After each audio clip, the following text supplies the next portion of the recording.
Robert Plank Show, episode 349. Build a messy beast of an online business that focuses on traffic, lead capture, and offers. Hey everyone, and thanks for tuning in again. So the thing I sort of want to focus on today is to talk about you creating an ugly website and a messy business, because a lot of people, they kind of have an impractical approach to things, and they want to say, I want to have a beautiful looking website and I want to spend 6 months or 2 years on it, and I want it to be sort of my home base, and if I create any products, I want them to sort of fit inside that and it'll all be beautiful. And that's really a recipe for disaster. And here's why. It's because you're not always going to have the attention span or the patience or the follow through to create one big, huge project after another, right? And I know that you probably have maybe half written blog posts, half created ideas, products that are half made, web pages that are half made. We all have too many of those things. And I think that a lot of us should be thinking smaller and not bigger. And that's totally okay, right? Because if you have an idea for some sort of a membership site, for example,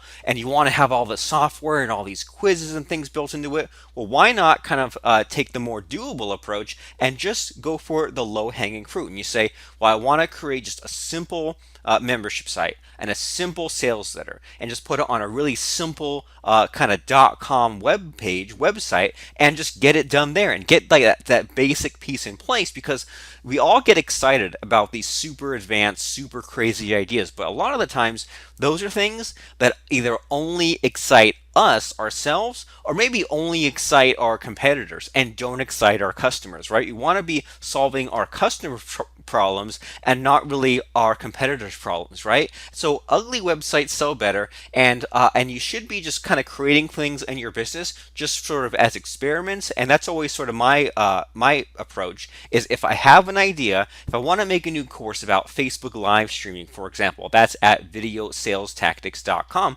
I'm going to create, first of all, a new website. I'm going to first of all grab a .com name. I'll point it to what's called a web hosting account, and then I'll put just the most very basic kind of web page on there. And if I only had a few minutes, what I would do is I would go and grab a couple of YouTube videos, and I would go and find like 3 of them about Facebook live streaming, and then I would say I would make a web page called an opt-in page, and I would say on the opt-in page, who else wants to discover these 3 secrets when it comes to Facebook live streaming? And I would look at those 3 YouTube videos that I found about Facebook live streaming, and YouTube allows you to, they call it embedding, but they allow you to share a video on your own kind of web page. So I would look at whatever 3 YouTube videos out there are talking about Facebook Live. And you know what?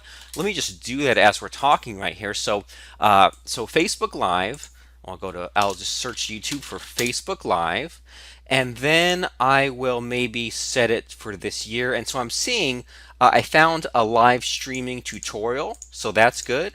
And maybe and the rest are just sort of news items. So let me go back to the search box and search Facebook Live tutorial. And so if you're in, let me pause all these sorts of things.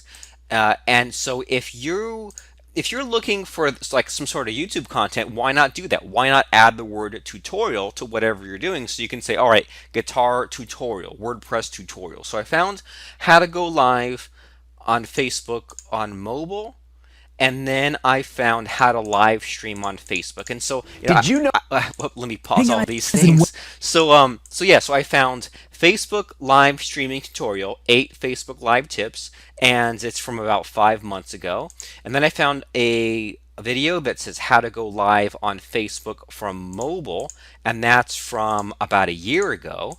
And then there's the final one that says how to go live on Facebook, and it's another one, but it's more sort of in depth and more showing it on phone. And so, again, without going into too many details, I don't know if this is your first time listening to the podcast or whatever, but basically we have our Video Sales Tactics Facebook Live course, and it shows you how to live stream Facebook from your computer, and that means you can show your desktop, your face, a mix of both. You can play back things, you can stream interviews, all that for free using the right tools on the computer. So having known all that, I'm not losing much by showing people how to use Facebook Live on their phone. And as I sort of described there, one of the videos is sort of more focused on tips, and then the other video is sort of focused on how to get it going in the first place, and then the final video is actually a walkthrough of the steps. So I could make a headline just saying like, who else wants to discover the secrets of how to use Facebook Live? And then the first bullet point, so that would be like what's called my headline, right? Big giant text on top, and then I would create bullet points, and I would just say, well, first of all, looking at these videos, I would say what gear you need. I would say how to go live on Facebook from mobile, and then the exact step-by-step process. So I would create what's called a bullet point describing each of those quick videos, and then I would say underneath that, fill in your name and email address in order to claim this free information. And someone would enter their name and email address, and that's called an opt-in page. Then they would basically enter their info into a form, which is called an autoresponder form, and I guarantee at some point in your life you filled in your name and email address somewhere, and then it would redirect to what's called a download page where we would stick each of those 3 YouTube videos on there and say, congratulations, thanks for signing up, here are the 3 videos that I promised you. Now they're free YouTube videos and all that kind of stuff, and they don't need to know where you got them from, other than they end up on a web page and they see these 3 clickable videos right there, and they can just watch all about the basics of Facebook Live. But we knew that we chose the very, very beginner videos, and it's not going to take anything else out of the course, which actually shows the more advanced step-by-step stuff. So then underneath those 3 videos, we have a link saying, click here to claim your video sales tactics Facebook Live training.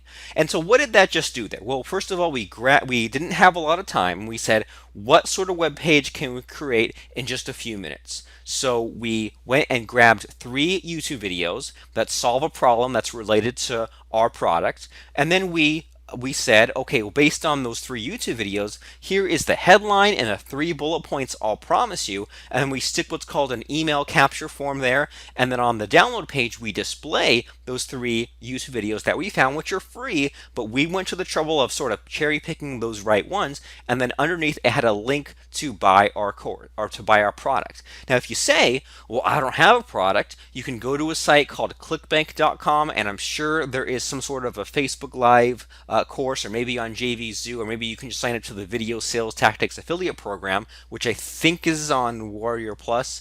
Sorry about too many words, but anyway, the point is that someone comes to a web page, email capture form, a headline and 3 bullet points promising this free information you'll give them.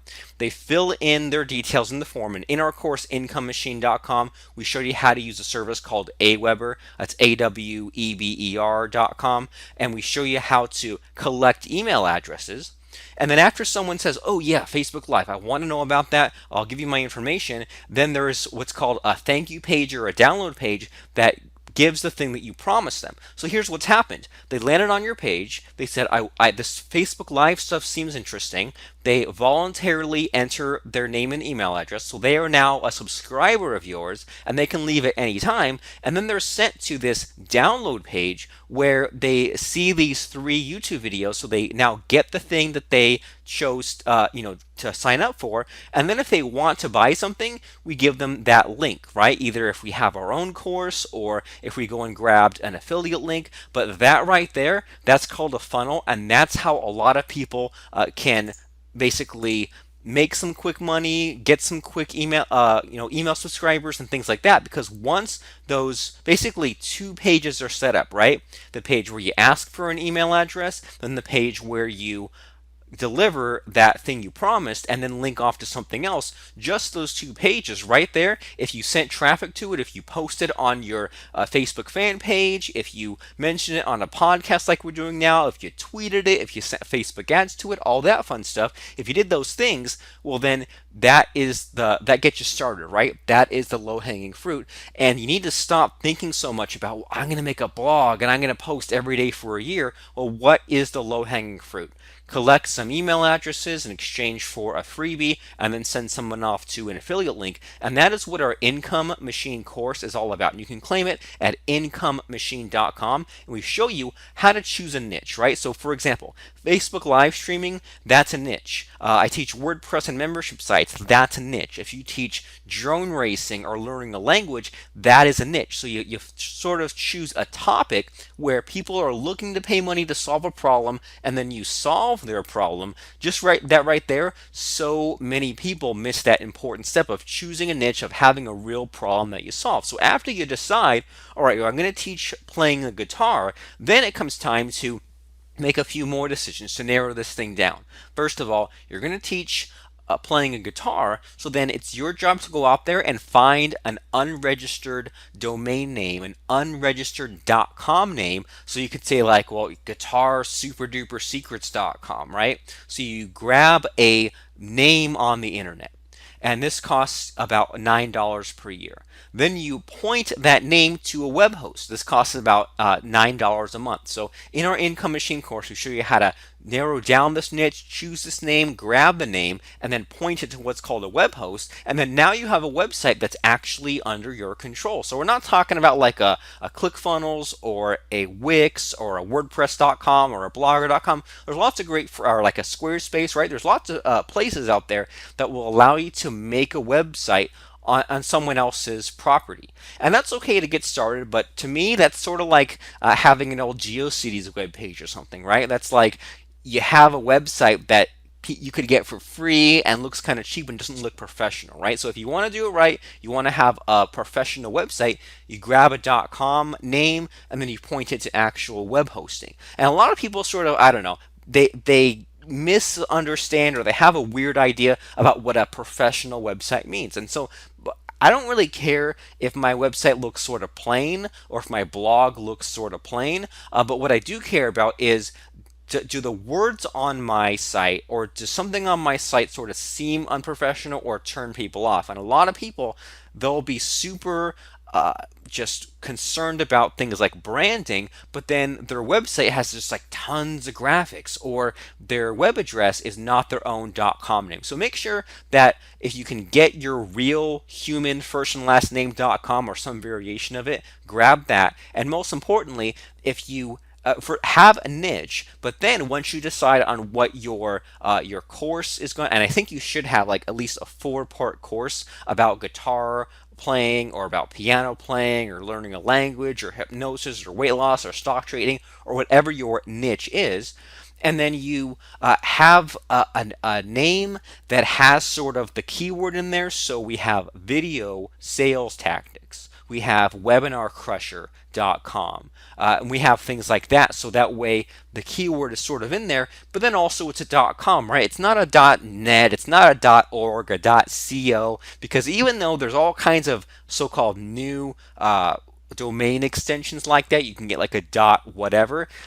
.com is still like sort of the professional thing. So get the .com, point it to a web host, and then set up some of these sorts of web pages that maybe you've seen, right? Maybe you've clicked over on a Facebook ad, or you've opened your email and someone sent an email and they are promoting someone else's website as an affiliate. And if you think about if you've bought courses or sites or things like that, have you ever really bought a course because the site was pretty? Maybe a pretty site grabbed your attention and made you look at a web page for longer, but it was probably some sort of words or something on the page that made you buy, and not necessarily how fancy schmancy the web page is. If you imagine, like, if you're one of these people that you're super hung up on, well, I have to have a pretty beautiful looking site. Well, imagine if you went to one of those sites that was super pretty and there were no words on it. It was just the graphics, the colors, all that sort of stuff, and there just weren't any words on it, but there was a button to buy. Well, could someone who had never seen your site buy if there were no videos, no words, no nothing? They probably wouldn't buy no matter how beautiful the website was. But if you took just that beautiful website and you just took the words on it and you maybe printed them out, or just put the words on a very basic plain white background black text kind of website, could someone still make a decision to buy from that? Well, probably. And you could look at that and say, well, if I had a web page with just some words on it and no fancy graphics or no fancy design, maybe that would cost me sales. Well, would it? Because so many times in my experience, the ugly websites sell better, and I think it's because, well, there's a little bit about how, like, the web page probably loads faster, but there's less distractions, right? There's less things for you to look at and say, oh, I wonder how they pulled off that effect, or look at those bright colors. Instead of that, they focus on the words on your page. So what matters most is what visitors do on your page, and it matters most that they take the action that you want them to take, and not necessarily to have a fancy snazzy website, right? Because think about that.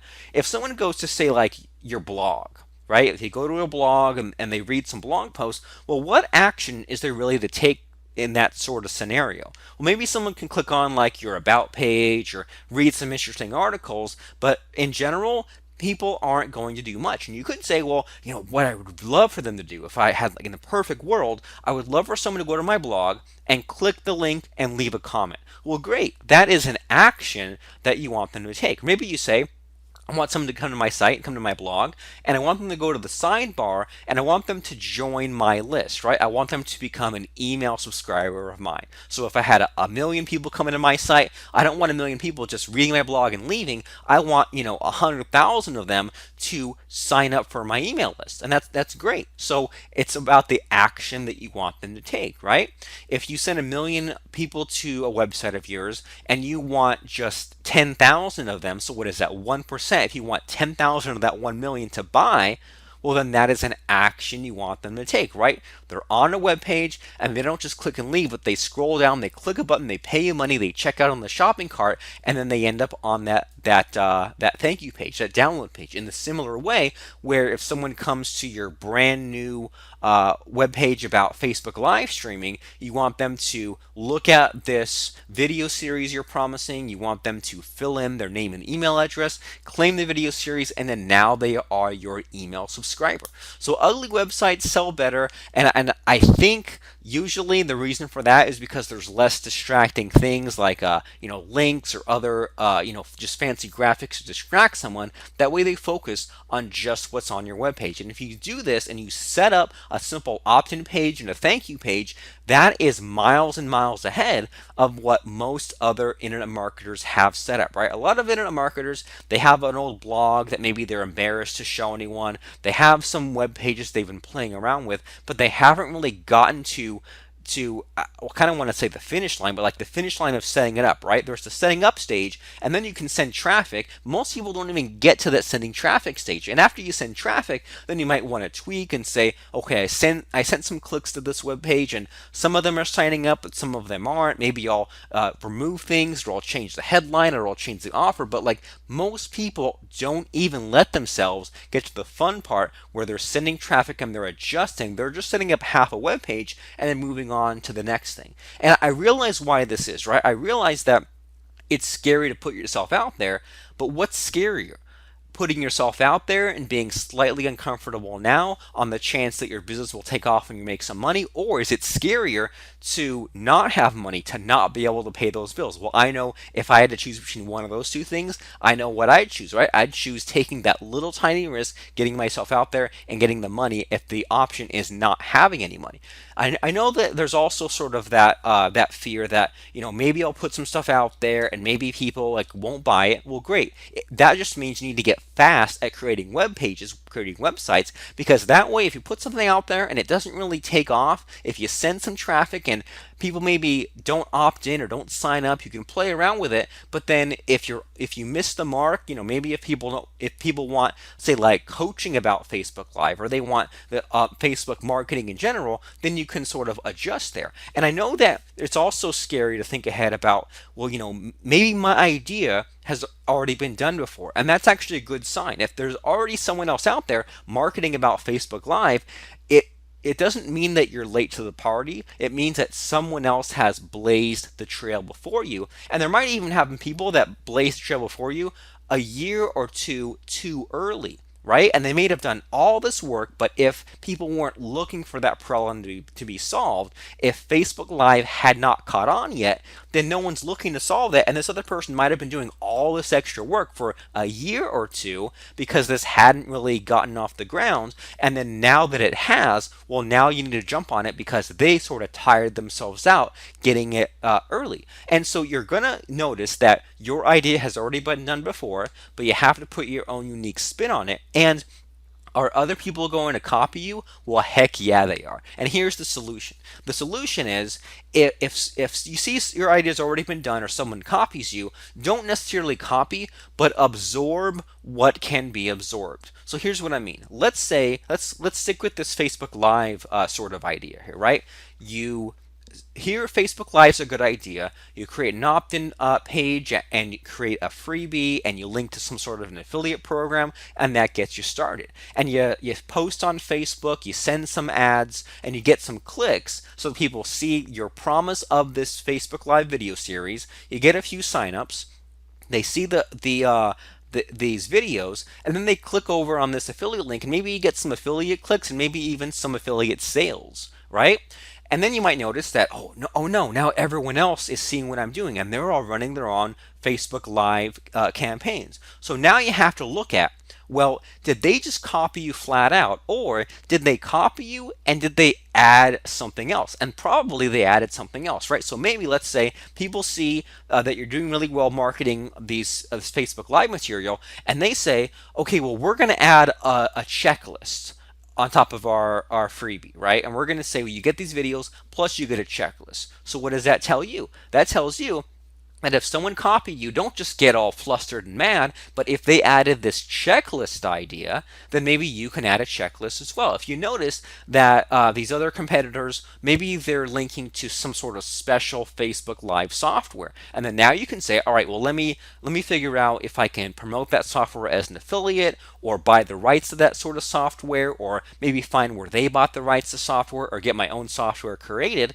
And so you sort of tested those waters first, right? You tested the waters and said, if I send some traffic, does it get me some email subscribers? Does it get me some money? Okay, great. Now I can recycle that money back in, and I can buy more ads, or I can buy more things to enhance the offer. Maybe if I keep sending this traffic to the affiliate as an affiliate to a Facebook Live course and it's selling really well, maybe it's time for me to make my own Facebook Live course and just sort of switch out that offer. So absorb your competitors, because the good ones are not just going to flat out copy you, they're going to copy you and then maybe add some other things. And so that means that you can then look at what they copied from you and take that one little piece that kind of they used to one up you and absorb it right back. So you end up sort of improving on everyone's ideas, and then it's kind of this arms race, right? Where you make something and they sort of copy you but make it better, and you sort of copy them back and make it better, and then you kind of have this sort of fight until you hit the sweet spot of what people really want. And so just this sort of go back and iterate and improve your offer, improve your web pages, send some more traffic. That is the name of the game. And if you keep doing that, then you can actually have a real business. And so our course is called Income Machine, and we show you how to get traffic coming in to your lead capture pages where you ask for a name and email address, and then send them over to offers, which could be your products or your affiliate programs or whatever. And so as we're sort of kind of starting to close down here, I want to share probably the best thing I've ever done in my internet business, and that is emailing every day, which I mean, I've said it tons of times, and people get kind of scared at this idea of, okay, you mean on Monday I should decide what affiliate link or what my offer is, and just kind of send a quick message out to my list. Well, yeah. And then on Tuesday, I shouldn't create a new link, but I should look back at what I promoted yesterday and think of a new angle or a new question to ask my audience, or a new kind of insight, or one of my own personal like aha kind of stories, and shoot an email about that. Well, yeah. And then on Wednesday, I should take that same exact link, that same exact offer, and then I should look at the web page and maybe pick out one little piece of it and focus on that and just have a couple sentences, a real quick blurb about those things. So if I'm emailing an affiliate link about Facebook Live and I say, well, did you know you can do this cool thing with Facebook Live? Did you know you could run ads to your Facebook Live streams? Did you know that you could announce your Facebook Live streams before they're out there? Well, check out this course which shows you how. So all these little quick reminders to send people back to whatever link you want to send them back to, that's a lot of fun. And so basically every week I focus on what is the offer that week, and this week it's incomemachine.com. And then from Monday through Friday, I'm sending a quick email every morning sending them back to that link. And so this sounds crazy, right? This sounds crazy at first, and this is one of those things where I heard about it and some people were talking about it, very few people did it, and I decided, well, just like along the lines of, well, I heard about people having these ugly web pages, and common sense tells me to have a beautiful web page. So then I've heard about some people emailing every day, and common sense tells me, well, maybe I should limit myself to just once a month or something. But one day I tried sending out an email every day. I tried just telling my list, okay, well, here's the offer here, and I'm going to keep on sending you reminders, telling you interesting things about Facebook live streaming this week, and here's a link, and here's a link, and here's the link. And so, first of all, I started doing that, and I noticed that it woke up a lot of my email subscribers. I don't know if you have an email list right now. If not, you need to join Income Machine. If you're not happy with the size of your email list, then you should join Income Machine and grow that and enhance that. And once you start sending out emails, even if you just did it for a short while, you're going to notice some interesting things. You're going to notice that there's like just that core part of your list that wants to buy from you, and they've been asleep. Probably because you haven't marketed to them very often, or maybe if you did, it wasn't regularly. Maybe you took a few weeks or a few months off, and if you just emailed them for a little while every day, then now you're sort of getting back in touch with them, right? And you're going to notice that some people, there's going to be that segment on your list that nothing will change because they probably weren't buying already. They probably weren't clicking or reading your emails. That's okay. And then there's just a very small percentage of your list that is going to unsubscribe from your list, right? If you have an email list, something to be prepared for is for people to unsubscribe. But the good news is only a small percentage of your list unsubscribes, and that little tiny section of your list that you're worried about, you're worried if you email every day, then some people are going to drop off.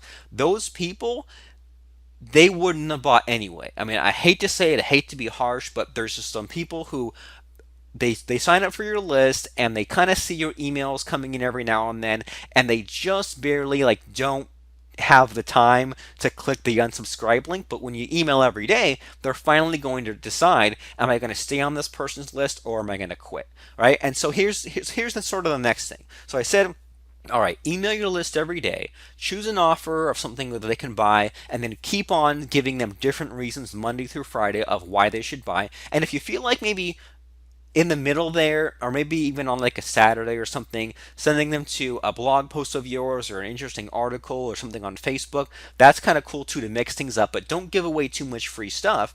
But you might say, oh, isn't sending an email every day annoying, or aren't I bombarding my list with this sort of stuff? And the answer is, well, yeah. It is annoying, but think about when you were about to buy a car, or when you were about to have a baby, or you were about to buy a house or something. That was just in the back of your mind all the time. And so if you were sort of mistargeted, let's say that you keep seeing ads for the same stupid house that you never looked at, well then yeah, that is annoying because that's a mismatch, right? But if you're looking at this dream house you've always wanted, and you keep seeing ads for that exact house, well then now it's not annoying. So people always stress out, and again, they're not putting themselves in the mind of their prospect, right? They're thinking about what they themselves would think, and they say, well, I can't email every day because if I email my people every day, they'll get annoyed. Well, they only will if they are not a good match for what it is that you're selling, right? So if you build a list about Facebook live streamers and you promote this affiliate link to our video sales tactics Facebook live course, and everyone who opts in wants to know about Facebook Live, then they don't really have much of an excuse, right? Because they join because they want this information. You're giving them that information, and then there's the sort of the weird kind of like middle ground there of like, well, maybe they opted in for some free stuff and they never had any intention of buying from you. Well, that's fine too, because they'll get so many emails that they'll hop off your list, right? Because they were hoping for something free, but they were ended up being something paid instead, right? So send an email every day, and don't let that nagging voice in your head say that you're, too much, right, or too frequent, because you might have also heard that sort of saying of people need an average of 7 contacts or 7 touches before they buy, right? And the way I look at that is that if they need an average of 7 touches, then if I look at my list and I look at sort of that subsection of people who are eventually going to buy, then if I don't tell them about my offer at all, then none of that subsection sort of gets filled up, right? If I shoot one quick email, and then maybe like a little bit of that subsection will buy. But if I send 7 emails about this offer, then if we say on average someone takes 7 touches, then are those people who were eventually going to buy, only half of them, right? Only 50% of them bought if I contacted them 7 times. So that tells me that even 7 times is not enough. But then again, you might be saying, well, I might just be too much, right? Because I'm not going to email like 5 times a day, but even once a day for a week like seems like a lot. So what do you think about that? Well, first of all, if the people on your list are excited and they're interested and all that kind of stuff, you need to be contacting them every day for a week, so that way when they're hot, they won't cool off on you, right? And here's the other thing that's sort of interesting that kind of makes this work for me, is a thing called an exclusion list. So here's what this means, is it means that when you build a list, you have your list of prospects and your list of buyers, right? And your prospects are free people, right? People who didn't pay you any money. Maybe they landed on the opt-in page and they want to know more about Facebook Live, so they opted in for something for free. And because they didn't pay any money, they probably don't trust you yet, and they might not be super responsive, and some of them might, I said some of them might drop off your list. But then there's a thing called your buyers list, right? And that means that eventually, if they buy that Facebook Live course, if you have a way with your affiliate system to get those people on your list, or if you sell your own product, you should have a way to get those buyers on your another email sublist of yours. That way, if you sell this Facebook Live course and you update it, or you add a bonus, or you add an upsell, or you want some testimonials, or whatever it is, you can get in touch with those buyers. But here's where email marketing gets cool, is that if someone buys from you, then you can basically not send them any more emails for that thing that they bought, right? And so here's sort of the way it works. Is let's say that this week we're promoting our Income Machine course at incomemachine.com. If you go there and you sign up, well, then now you've bought Income Machine. And then those emails I'm sending every day, you no longer get them, but you no longer get just the emails about Income Machine, right? So let's say that I start emailing about Income Machine on Monday, and then you kind of see it, but you don't open the email. Then on Tuesday, you see me talking about it again. You say, okay, I guess I'll open the email. And I say some interesting stuff, but then you don't have time to click a link. Then on Wednesday, then you open the email, you click a link, you end up on the page, and you say, oh, okay, this is cool, but I just don't have time to buy it right now.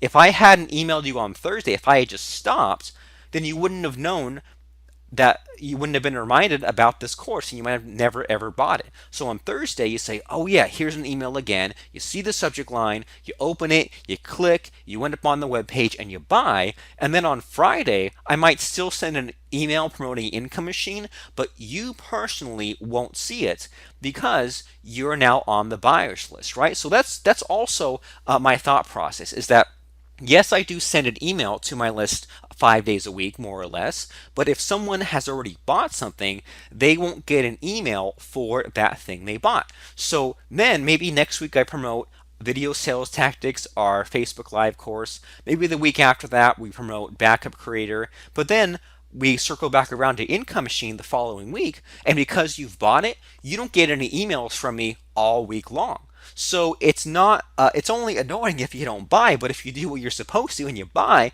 then you don't keep getting emails about those things. And so imagine if now you're a long time subscriber of mine and you've bought Income Machine when the time was right, you bought Backup Creator when the time was right, you bought Video Sales Tactics, and maybe you own, 3 or 4 or even 10 or 20 of my products. Now you might not get an email from me for 2 weeks, for 3 weeks, or maybe you'll only get an email if I'm giving you some kind of freebie or sending you back to my blog or something. So now you're left alone for weeks. So people always worry about, getting these things in place, and they worry about blasting this stuff to their list, and sending an email to your list every day is annoying, so to speak, if it's not a good fit or if you're not providing value. So let me kind of switch over to that part of things. So providing value.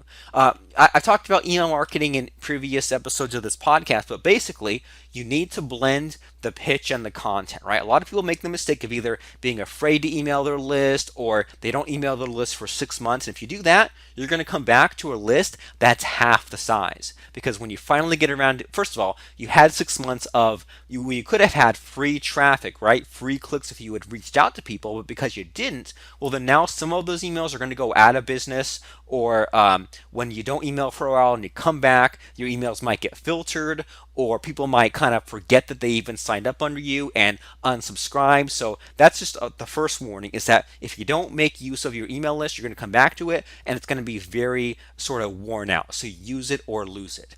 Use this exclusion list thing. That way you can email people every day. When they buy, they get a little bit of a break there, and then provide value. So one mistake people make is to just say, hey, check out Income Machine. Here's a link. Then the next day they say, did you see my email yesterday? And they'll be so lazy that they'll just copy the same email from yesterday and say, here it is. And then they'll say, you see my email from 2 days ago? Here it is. Instead, give some value. So maybe explain like why this whole thing about an income machine is important. Maybe send an email breaking down one part of it, right? Like the niche selection part of it, or the blogging part of it, or maybe just explain some of your like aha moments or things like that, but provide some of that value. So then the next sort of thing, so I mean, yeah, email marketing, it's only bad to be aggressive and frequent if you're kind of doing it for the wrong reasons. And the reason you have a list is to get them to buy from you, to kind of keep them warm and all that sort of fun stuff. So provide that value and use that exclusion list, and then be aggressive about emailing every day. But don't just email the same old link, work some value into that, and also be really careful about giving away too many things. I love giving away free things, but if you give away free thing for like weeks at a time, you're going to train your list to never buy from you. So you want to train your list to kind of not really expect what's coming from you, to get some value from it, because maybe they'll open your emails and they'll kind of skim it for 30 seconds. Give them at least 30 seconds worth of value, and then just keep sending out that stuff, but kind of try to have a foot in both things, right? Try to have pitch and content. If you pitch too much, then people are going to realize they keep opening your emails and not clicking. And then if you give away too much free stuff, people are going to realize they're opening your emails, they are clicking, but they're not buying. So kind of like mix it up. Sometimes give them some interesting tidbit. Sometimes say go here and buy these things, but always mix it up. And so one thing that has sort of really clicked for me in the last year or so, I switched to a daily podcast format, putting out podcast episodes every day. And I don't have time, I can't fit in the schedule there to send an email about every single podcast episode, because instead I'm using the email marketing during the week to promote an actual offer. So here's what's in my thought lately, is that a lot of people come from a scarcity mindset. Other people come from an abundance mindset, right? And you can probably figure out what that means. A scarcity mindset means that people are kind of clutching their pennies, or they're worried about, will one email ruin my business, or I have to be really careful and spend all this time sending out one email. And an abundance mindset is a way better thing to have, and that's, well, you have this list, and they're probably not being utilized as well as they could be. So why not ask them a couple questions? Why not sort of figure out what they want and give it to them? And that might mean free stuff, but also some paid stuff, right? So have more of an abundance mindset. And if your email, this week or this month sort of sucks, you have a chance tomorrow to send out a better email. And so I say all of this, and I talk about sort of how we switched to the daily podcast format because I was worried about just overloading people, right? I told myself if I email too much, if I post on the blog too much, people are just going to get all the information they want for free. And I sort of at some point kind of realized, well, when I go to a restaurant and I look at the menu, there might be like a few pages of a menu, and I might get overwhelmed at first, but have I eaten literally everything on the menu at even one restaurant, right? One diner or one sit down place or one fast food place or whatever? You probably have not eaten every single thing on the menu at Taco Bell or something like that, right? So why am I sort of assuming that everyone reads and hangs on to every single word of mine when they don't, right? And so you go to a restaurant and maybe you have your favorite thing, or maybe you kind of narrow down to one page in the menu. But I would guess to say that in any given restaurant, you've probably, even if you frequent it all the time, you've probably had five or less of the items on the menu. It's just my guess. And so in the same sort of way, I think about some of these sites that I pay attention to. I think about marketers I pay attention to. Like I read and listen to like a lot of like Grant Cardone and Russell Brunson sort of stuff. Maybe a little Ryan Dice, or whatever other marketer I kind of sort of come across. And I definitely don't read all of, say, like Gary Vee's stuff, right? It's just what I happen to see. But if they hadn't been putting out, one new video or one new social media post a day, I wouldn't have seen anything, right? So they're putting out, one thing or five things a day, and what ends up filtering its way towards me might be just one or two things a week, right? So don't think that everyone is just hoarding all of your stuff. It's more like a restaurant, I think. I think that you need to be putting something out there every day just so that average viewer, that average watcher or listener, maybe they'll pick you up maybe once or twice a month, right? Just because in today's noisy, crowded world, that's just what ends up finding their way to that person because you put out so much stuff, all right? So the next thing moving on is, again, that sort of fear of doing too much or of being too aggressive or of just like, spewing out too much stuff. Well, who is saying that you're putting out too much stuff, right? Is it your own sort of voice in the back of your head? Well, if so, that's just doubt. Are you going to listen to doubt, or are you going to ignore doubt? I'd rather ignore doubt. And then the next thing that sort of I think about is, once your list becomes big enough, once you get enough traffic, enough sales, enough of a following, you're going to get the occasional hater. Not a ton, but sometimes you'll just have some angry subscribers saying, oh, you email too much, or your stuff is priced too high, right? You'll have people saying things like that. And so here's my question to you is, first of all, are you going to let one subscriber out of tens of thousands who isn't happy with you anyway sort of change the direction of your business? If someone tells you that you email too much, or you're too aggressive with your marketing, or your prices are too high, or whatever, consider the source. Most of the time, if someone says that sort of thing, they're not a buyer. Or maybe they bought one thing from you, but they're not one of your best people, one of your best buyers, right? And I mean, I love my subscribers, and it's not like I discount someone because they're not like a huge player or because they didn't buy a lot of stuff. But think about that. If someone has paid you, $10,000 a year, which we have some customers like that, if they love us, if they want to know what we're up to, if they love seeing our emails and our insights and our offers, they love buying from us, that's great. And then if you compare that to someone who maybe bought a $7 plugin 5 years ago and they say, oh, well, you charge too much, it's too much. Well, think about those two people talking to you. And both opinions are valid, but they're just that, they're opinions. You don't need to let people bully you into doing different things in your business.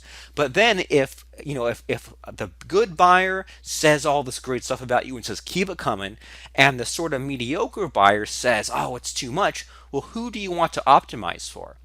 Do you want more buyers on your list who only pay you $7 every 5 years? Or do you want more of those buyers who pay you $10,000 per year? And again, I mean, all opinions are valid, but you can choose to ignore whoever you want. But just think about, who do you want to optimize for? The people who love you, who love buying from you, or sort of the critics who just kind of don't really have anything positive to say other than email me less? Well, I guarantee that the average person out there gets hundreds and hundreds of emails per day. It's not like you're their only email coming in on that day. So why are they so complaining about you when you're only 1% or 0.1% of the emails that come in? And they chose to get those emails from you, and they can choose to leave at any time. So here's sort of the final thing. I got a little bit off on a tangent about emailing too much, so to speak. So here's sort of just like the thing to tie it all together, to cap it all out, is that entrepreneurs absorb a lot of information, right? You probably scrolled through Facebook today, scrolled through your email. I don't know if you're in any Facebook groups or you have any favorite forums or you go on Reddit or something like that, but you probably scrolled through just gobs and gobs of information today, and you settled on the handful of things to give your attention to. And that's a really good skill as an entrepreneur, because you're going to come across all these things that you should ignore and all these things that you should pay attention to, and you're going to have to develop that judgment of, well, if some new idea comes in, is that a bright shiny object that's going to distract me and get me off course, or is this the kind of thing that I can plug into my business? So as an entrepreneur, you probably absorb a lot of information, and you make all these decisions throughout the day of where to focus your time, and should I buy this product, or should I listen to this marketer, or should I add this to my business? And a lot of internet marketers, entrepreneurs, online business owners, people like that, they let themselves get distracted by these bright shiny objects because they're too eager, right? They're too eager to drop everything they're doing to focus on something new. And here's what I would rather do. Instead of wasting all that time on half finished stuff, finish a website of yours. Join Income Machine and set up your niche and domain name, your web host and your web page, your email opt-in page, your autoresponder messages, your blog and your social proof, your sales letter and your payment button, your membership site and drip content and traffic. That's all built in to Income Machine. We include our Member Genius plugin for running your own membership site. We include our paper template plugin for creating your own landing pages, sales letters, opt-in pages, download pages, all that fun stuff. We show you traffic, we show you blogs, and we give you the templates. We give you the one-click clone to create your front end, which is your opt-in page, your download page, your thank you page, your sales letter. We show you how to create your back end, which is your paid membership site. We show you how to get traffic. So usually traffic is disguised as a bright shiny object, right? If someone says, here's a way to get clicks from Pinterest, here's a way to get clicks from Medium, here's this course about guest blogging, here's this course about Facebook retargeting, you might say, oh my gosh, it's all these things to learn. Not really. Those all fall under the category of traffic.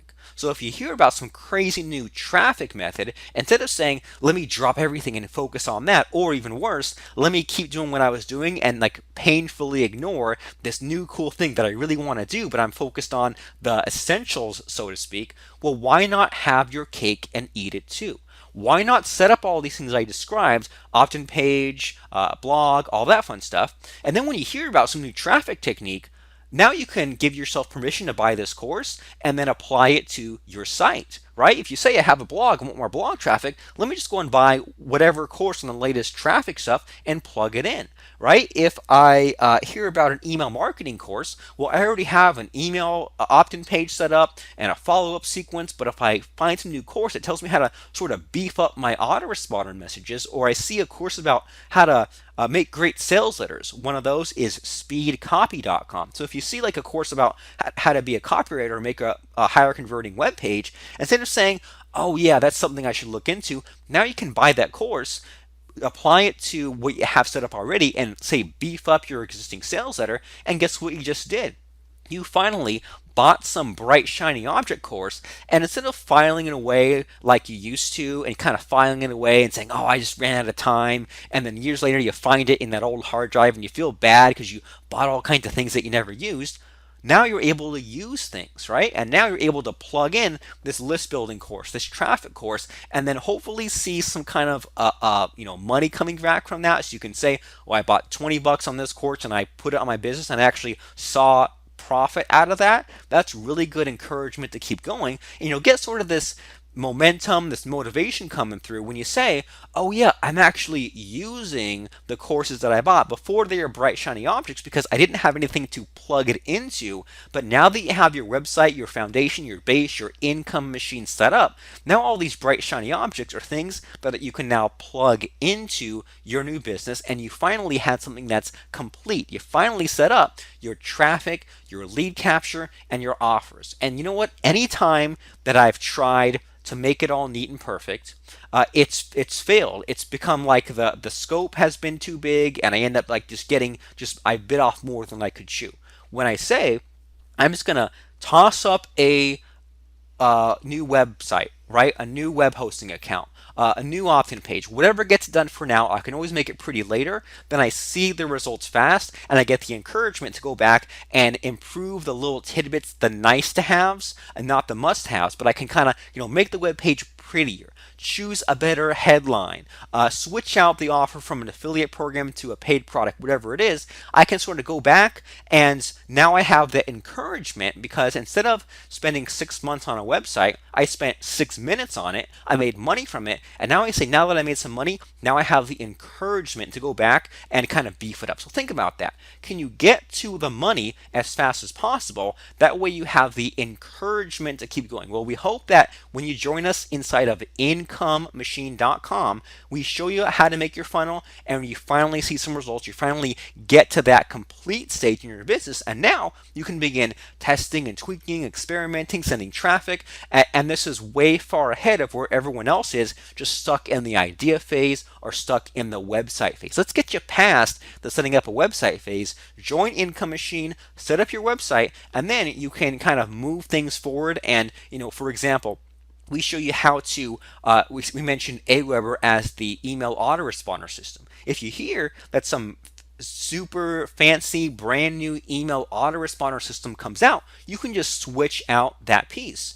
We show you how to create a payment button using PayPal. And if some day later on you say, oh, well, I heard that Stripe is way better than PayPal, well, that's a piece you could switch out. But it makes more sense to me if you hear about all these bright shiny objects to either plug things in or switch things out, as opposed to letting the new bright shiny object delay you from creating a web page. Create the simple, basic, messy, ugly web page now, and then make it better in the future. And we hope that you absorb that mindset from your experiences and from what you set up inside of IncomeMachine.com. Go to that website right now to check out the tools we give you, the training we give you, the checklists we give you, all that cool stuff. IncomeMachine.com. It's a 10-in-1 course to get your entire sales funnel set up on a site that you control. So thanks so much for tuning in and listening. I'm Robert Plank from IncomeMachine.com. I hope to see you inside